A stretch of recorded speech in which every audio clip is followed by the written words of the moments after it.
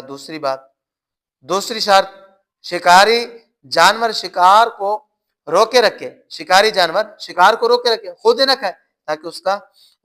سکھلایا ہوا ہونا متحقق ہو۔ شکاریوں میں دو کوتاہیاں، جو لوگ شکار کے دھنی میں ہوتے ہیں ان میں دو کوتاہیاں ہوتی ہیں۔ نمبر ایک، وہ فرائض سے بھی غافل ہو جاتے ہیں، اس لیے حدیث میں فرمایا جو شکار کے پیچھے پڑا وہ غافل ہو۔ نمبر دو، جانور یا تیر سے شکار کے جواز کی شرائط کا کچھ زیادہ خیال نہیں کرتے، ان کی یہی خواہش رہتی ہے کہ شکار ہاتھ سے نہ جائے، اس لیے آیت کے آخر میں تنبیہ کیا ہے کہ اللہ سے ڈرو، اللہ جلد حساب لینے والے، یعنی حساب کا دن کچھ دور نہیں۔ آیت مبارکہ کا ترجمہ، لوگ آپ صلی اللہ علیہ وسلم سے پوچھتے ہیں کیا چیزیں ان کے لیے حلال کی گئی ہیں؟ آپ صلی اللہ علیہ وسلم بتائیں تمام پاکیزہ چیزیں تمہارے لیے حلال کی گئی ہیں، اور ان زخمی کرنے والے جانوروں کا شکار حلال کیا گیا ہے جن کو تم نے سکھلایا۔ یہ ما علمتم من الجواری کا ترجمہ ہوا، جبکہ تم اس کو شکار پر چھوڑو، یہ مقلبین کا ترجمہ ہے، اور جبکہ حال کا ترجمہ ہے تم ان کو اس علم سے سکھلاتے ہو جو اللہ تعالیٰ نے تم کو سکھایا ہے، اور یعنی کتے اور باز کی تعلیم کا جو طریقہ شریعت میں معتبر ہے اس طریقے سے سکھلاتے ہو، بس تم کھاؤ اس شکار میں سے جو انہوں نے تمہارے لیے روکا، یہ بھی معتبر طریقہ سکھانے میں شامل ہے، اور اس جانور پر اللہ کا نام لو، یہ چوتھی شرط ہے۔ پھر تنبیہ ہے، اور اللہ تعالیٰ سے ڈرو، اللہ تعالیٰ جلد حساب کرنے والے ہیں۔ نمبر دو، اہل کتاب کا ذبیحہ حلال ہے۔ کبھی یہودی یا عیسائی اپنے شکاری جانور پر سے شکار کرتا ہے، بس اگر وہ شرائط معتبرہ سے کیا گیا ہو جو شرائط ہیں تو وہ مرا ہوا شکار اس کا مذبوح ہے، اور اہل کتاب کا ذبح خواہ اختیاری ہو یا اضطراری معتبر ہے، مگر شرط یہ ہے کہ کتابی واقعی کتابی ہو، نام کا کتابی نہ ہو۔ ہمارے زمانہ کے اکثر اہل کتاب نام کے کتابی ہیں، ان کا ذبیحہ حلال نہیں، اور اصلی کتابی شرائط ذبح میں مسلمان کی طرح ہے۔ ہدایہ میں ہے کہ مسلمان المسلم والکتابی فی ترک تسمیت سواء، بس اگر کتابی نے بالکل اللہ کا نام نہیں لیا جیسا ذبح میں ہوتا ہے، مشینی ذبح میں، اور تو وہ حلال نہیں۔ آیات مبارکہ کا ترجمہ، آج تمہارے لیے تمام پاکیزہ چیزیں حلال کی گئی ہیں، یہ تمیز لوٹائیے، اور ان لوگوں کا کھانا حلال کیا گیا ہے جو آسمانی کتابیں دیے گئے ہیں، اور تمہارا کھانا یعنی ذبیحہ ان کے لیے حلال کیا گیا۔ سوال اس آخری بات کی کہ تمہارا کھانا ذبیحہ ان کے لیے حلال کیا گیا ہے، کیا ضرورت تھی؟ قرآن کریم میں تو مسلمانوں کے لیے احکام ہے، اہل کتاب کے لیے قرآن میں احکام نہیں، پھر یہ بات کیوں بڑھئی؟ تو اس کا جواب یہ ہے، یہ بات صرف مشاکلتاً بے ضرورت نہیں بڑھئی، بلکہ آئندہ تیسری بات میں اس سے استدلال کیا جائے گا۔ نمبر 3، پاک دامن کتابی عورت سے نکاح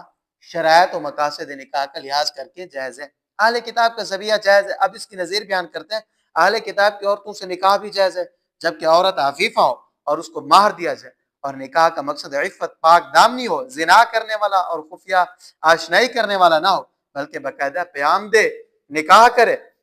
جس طرح مسلمان عورت سے کیا جاتا ہے۔ اور یہ ترجیحی یعنی لگژری شرطیں ہیں، جیسے سورۃ النور کے شروع میں زانی اور زانیہ سے نکاح کی ممانعت ہے، مگر نکاح ہو جاتا ہے۔ اسی طرح کتابی عورت سے کسی عورت سے کوئی محبت کا نکاح کیا جائے تو بھی ہو جاتا ہے، البتہ مسلمان عورت کا نکاح کتابی مرد سے درست نہیں، اس لیے کہ اس کا تذکرہ نہیں کیا، خاموشی اختیار کی، کیونکہ محل بیان میں خاموشی دلیل نفی ہوتی ہے۔ جیسے تعداد